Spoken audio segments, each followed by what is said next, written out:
Guys, আজকে চলে আসলাম ঘুরতে।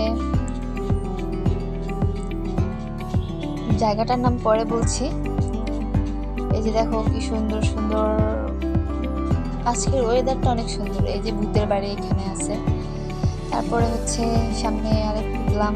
এই যে এক ভাইয়া ঝালমুড়ি বিক্রি করতেছিল।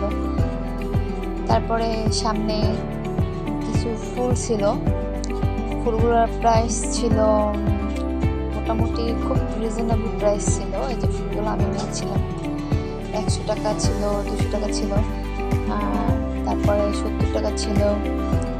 এই যে এখানে মোটামুটি অনেক কিছুই পাওয়া যায়। এই যে খুব ভালো ভালো রেস্টুরেন্ট ছিল, রেস্টুরেন্টগুলো অনেক ভালো। ওয়েদারটা অনেক ভালো ছিল, অনেক গরম ছিল, অনেক রৌদ্র ছিল, প্রচণ্ড রৌদ্র ছিল।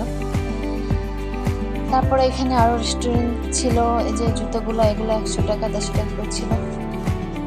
সামনে তোমার হচ্ছে আরো অনেক খেলনা ছিল বাচ্চাদের জন্য, আরো কয়েকটা ফুলের দোকান ছিল। এই যে দেখো, এটা বাচ্চাদের জন্য খুব ভালো একটা জায়গা। বাচ্চাদের নিয়ে তোমরা আসতে পারো, যাদের ছোট ছোট বেবি আছে, ঘোরার জন্য জায়গা পাও না আশেপাশে, এখানে আসতে পারো। আমি লোকেশনটা বলে দিচ্ছি।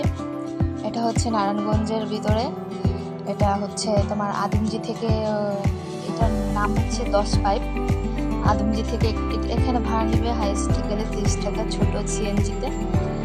তোমরা এখানে আসতে পারো। এখানে খুব ভালো একটা জায়গা, 10 পাইপ জায়গার নাম।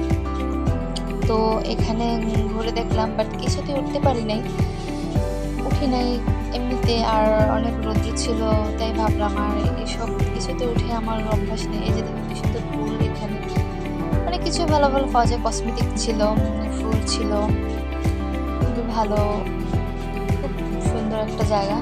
এই যে এক আঙ্কেল কসমেটিক ছিল, এই ব্যাগগুলো ছিল 150 টাকা করে।